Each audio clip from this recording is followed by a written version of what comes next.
Dear student, आज हम भारत में औपनिवेशिक शासन के दौरान जो प्रशासन प्रणाली है उसके बारे में अध्ययन करेंगे, यानी कि administrative system in colonial period. इसको हम दो भागों में विभाजित कर सकते हैं, 1857 के पहले का टाइम पीरियड और 1858 के बाद का टाइम पीरियड। कौन कौन से एक्ट ब्रिटिश संसद के द्वारा बनाकर भारत में भेजे गए उन सबका अध्ययन हम करेंगे। तो सबसे पहले जो 1773 में जाकर एक्ट भेजा गया उसको देखते हैं। इसमें एक तो सबसे पहले सुप्रीम कोर्ट स्थापित किया गया। सुप्रीम कोर्ट में 4 जज बनाए गए, एक मुख्य न्यायाधीश और 3 अन्य न्यायाधीश। मुख्य न्यायाधीश एलिजाबेथ पे को बनाया गया और अन्य न्यायाधीश में हाइड, सेमेस्टर और लिमस्टर को बनाया गया। इससे पहले प्रशासनिक, अब आपके मन में एक प्रश्न आ रहा होगा कि इससे पहले प्रशासनिक व्यवस्थाएं किस प्रकार से चलती थी। जैसा कि आप जानते हो 1757 में महसूर प्लासी की लड़ाई हुई और वो प्लासी की लड़ाई रॉबर्ट क्लाइव और सिराजुद्दौला के बीच हुई, जिसमें दुर्लभ राय और सेठ अमीरचंद ने इस प्रकार से धोखेबाजी करके बंगाल के नवाब को हरा दिया। लेकिन ये लड़ाई आधी अधूरी थी अंग्रेजों के लिए। अंग्रेजों ने कुछ हिस्सा ही इसमें जीत पाए थे। उसके बाद 1764 में दूसरा युद्ध हुआ, जिसे बक्सर के युद्ध के नाम से जाना जाता है। इस युद्ध में 1757 की क्रांति का जो बचा हुआ कार्य है उसको पूरा कर दिया। इसमें अंग्रेजों की तरफ से विक्टर मुनरो था और भारतीय बंगालियों की तरफ से मीर जाफर था। बंगाल के नवाबों के बारे में कहा जाता है कि बंगाल जो है जमाताओं ने बंगाल को एक पूरी तरह से हरा दिया, क्योंकि इसमें सबसे पहले बंगाल में जो मुगल काल का विघटन हुआ उसमें अलीवर्दी खान यहाँ का शासक था। उसके बाद उसका जमाता बना सिराजुद्दौला।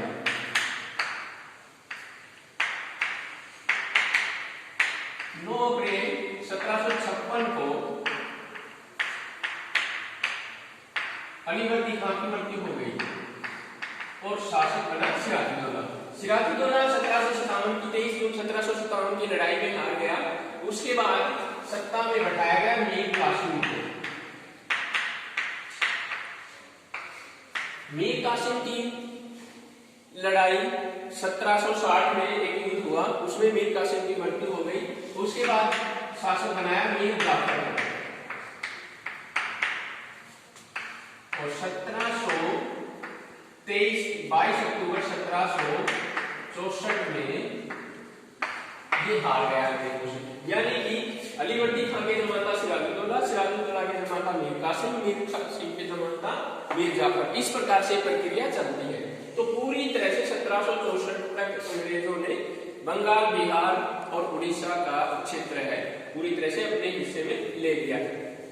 अब इस आपके मन में ये प्रश्न आ रहा होगा कि 1764 से लेके और 1773 तक का जो है टाइम पीरियड, वो प्रशासनिक नीतियां कैसे हुई।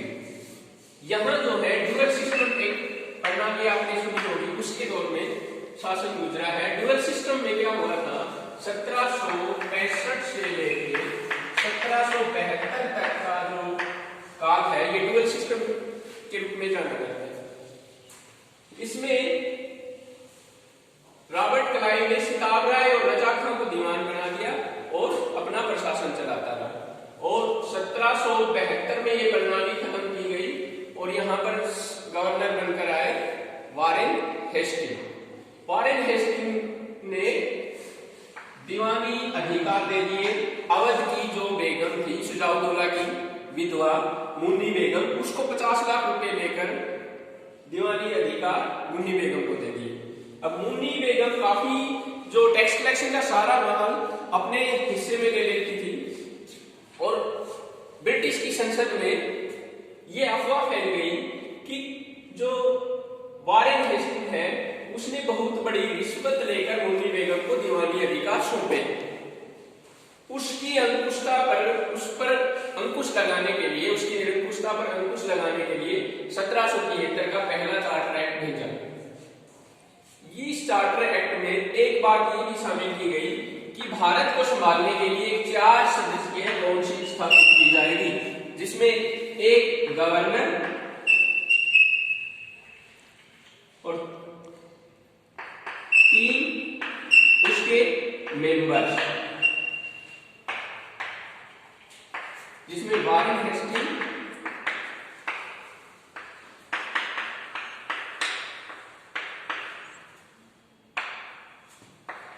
बारवेल, क्लेवरी और मानसेन।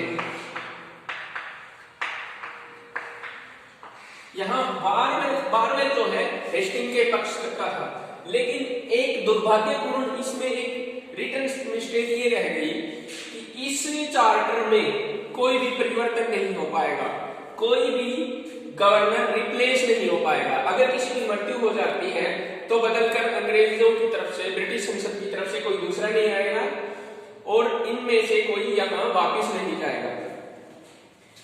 जो लांछन वारेन हेस्टिंग पे पहले लगे थे मुन्नी बेगम को लेकर कि मुन्नी बेगम को 50 लाख रुपए देकर दीवानी अधिकार सौंपे गए, ये लांछन इस पूर्वाग्रह से ग्रसित तीनों मेंबर थे। तो पहले ही प्रत्युत्तर में वो नकारात्मक उसके बारे में नकारात्मक विचार रखते थे। कोई भी अगर प्रोसीजर प्रावधान लागू करना होता था, कानून लागू करना होता था 1773 के दौर में, तो उसमें निर्णायक बहुमत लेना पड़ता था, बहुमत के आधार पर निर्णय लेना पड़ता था।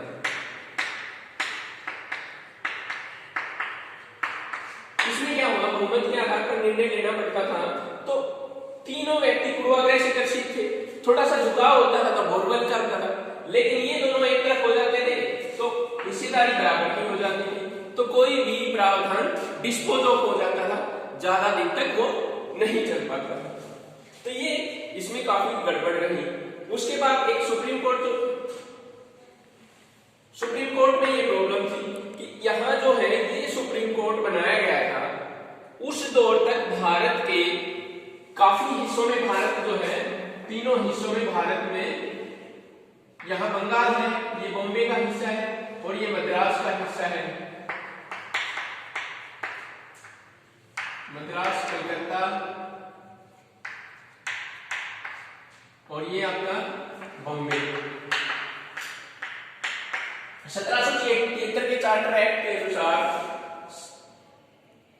यहां का जो गवर्नर है उसके अधीन इन दोनों गवर्नरों को भी सम्मिलित किया गया है, लेकिन किस मामले में, केवल सैनिक मामलों में। दीवानी अधिकार या टैक्स कलेक्शन के मामले में ये दोनों अपने स्वतंत्र थे और उत्तरदायी ब्रिटिश संसद के प्रति उत्तरदायी थे।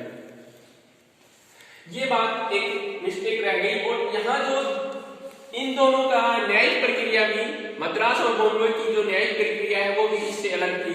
सुप्रीम कोर्ट केवल कलकत्ता प्रेसिडेंसी के लिए कार्य कर रहा था, कलकत्ता प्रेसिडेंसी तो यहाँ एक प्रॉब्लम ये रह गई कि दीवानी और फौजदारी मुकदमों के लिए अलग अलग न्यायालय नहीं थे।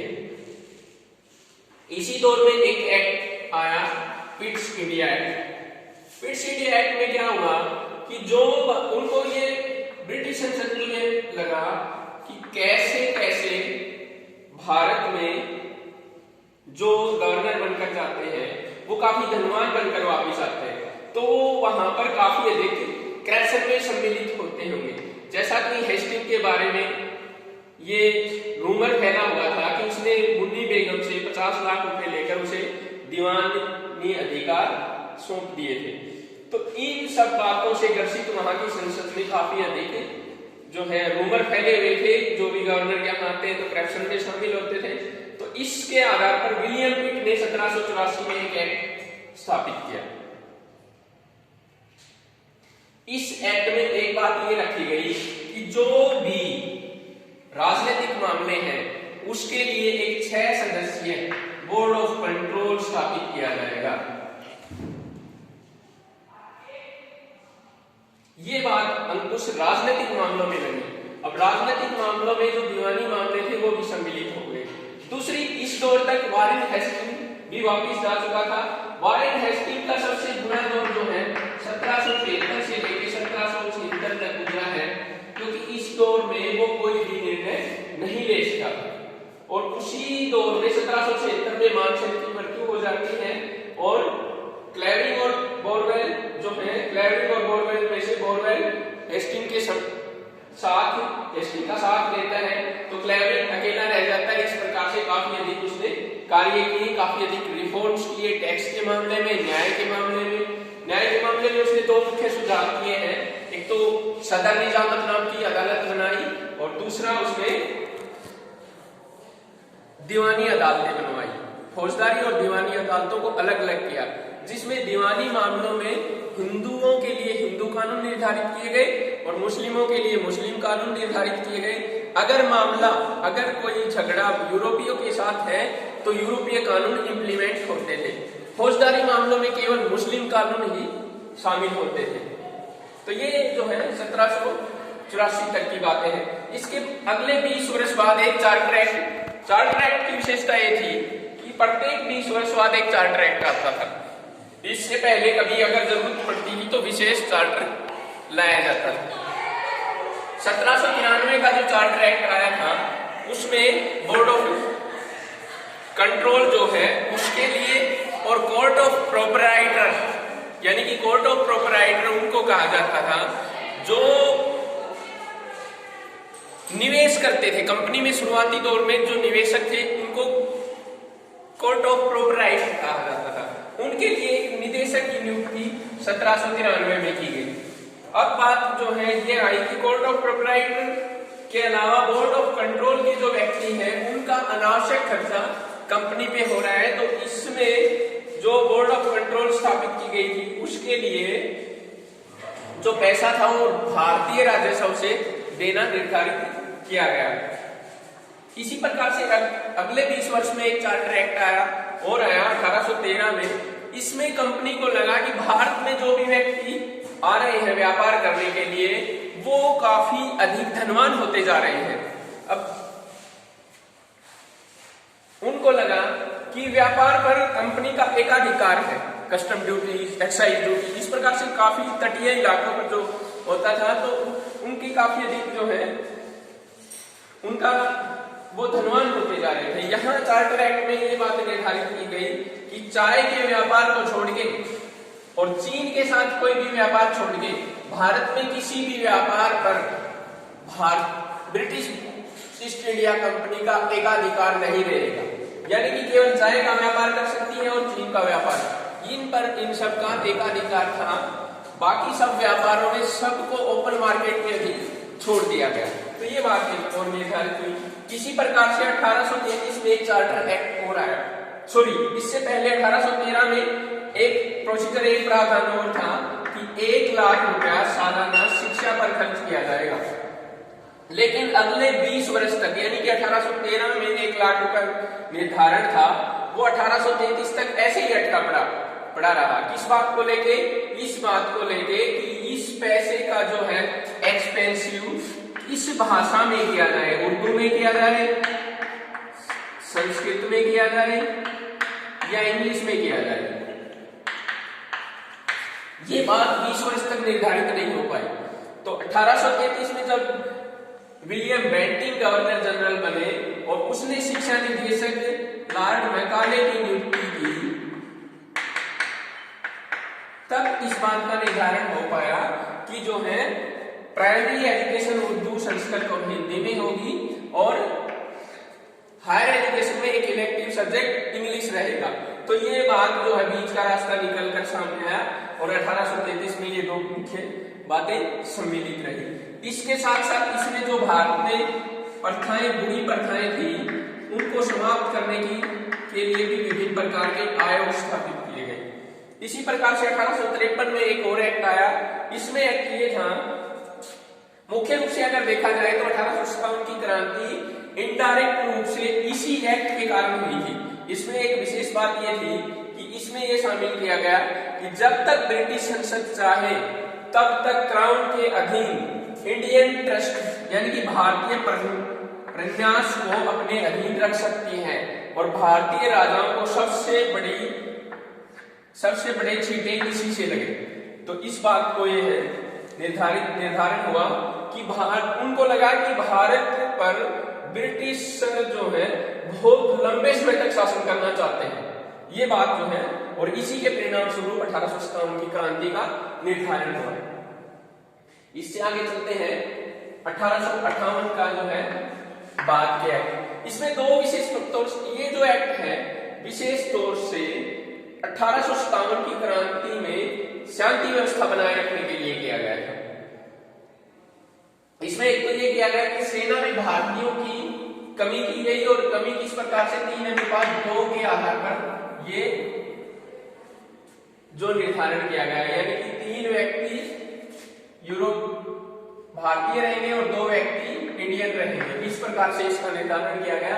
और उसके अलावा सूबेदार और सूबेदार मेजर से ऊपर के पदों में 1:2 का निर्धारण किया गया, 1 भारतीय और 2 यूरोपीय, इस प्रकार से।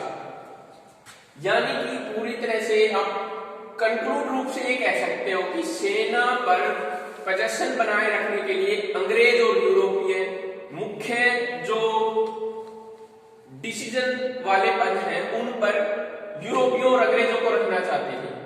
अगर फ्यूचर में किसी प्रकार का विद्रोह हो जाए तो किस प्रकार से उसको रखना है। दूसरा, अब जो है कंपनी का शासन न होकर क्राउन के अधीन जो है क्राउन के नाम से शासन चलाया जाने लगा, यानी कि ब्रिटिश की महारानी का जो है ताज, उसका शासन चलने लगा और उसके अधीन ये शासन अब निर्धारित हुआ। उसके बाद जो मुख्य अधिनियम है वो 1909 का अधिनियम है। इस अधिनियम में एक विशेष बात यही है कि इसमें जो है अल्पसंख्यक लोगों के लिए रियल रिप्रेजेंटेटिव निर्धारण किया गया, यानी कि मुस्लिमों के लिए पहली बार भारतीय सत्ता में आरक्षण दिया गया। राजनीतिक पदों पर मुस्लिमों के लिए पहली बार आरक्षण 1909 में दिया गया। इसी प्रकार से 1919 में जो है बाकी बचे जो व्यक्ति हैं अल्पसंख्यकों में सिखों को, जैनों को, बौद्धों को, इन सब लोगों को रिजर्वेशन दिया गया रियल रिप्रेजेंटेशन के नाम से। दूसरा, इसमें एक मुख्य ये बात थी, इसमें ड्यूअल सिस्टम निर्धारित किया गया। ड्यूअल सिस्टम यानी कि एक तरह से राज्य के लिए भारतीय लोगों को शासन में शामिल किया गया और केंद्र के लिए अलग शासन प्रणाली बनाई गई। तो इस प्रकार से सेना, पुलिस और दूसरे जो है उसमें अंग्रेज लोग और भारतीय लोग, अंग्रेज लोग होते थे और जो राज्यों के लिए शासन होते थे वो उसमें भारतीय होते थे। इसी प्रकार से अगला अधिनियम 1935 में निर्धारित किया गया, जिसमें 15 अनुच्छेद ऐसे बनाए गए जो रियल रूप से हमारे संविधान में आज भी शामिल हैं।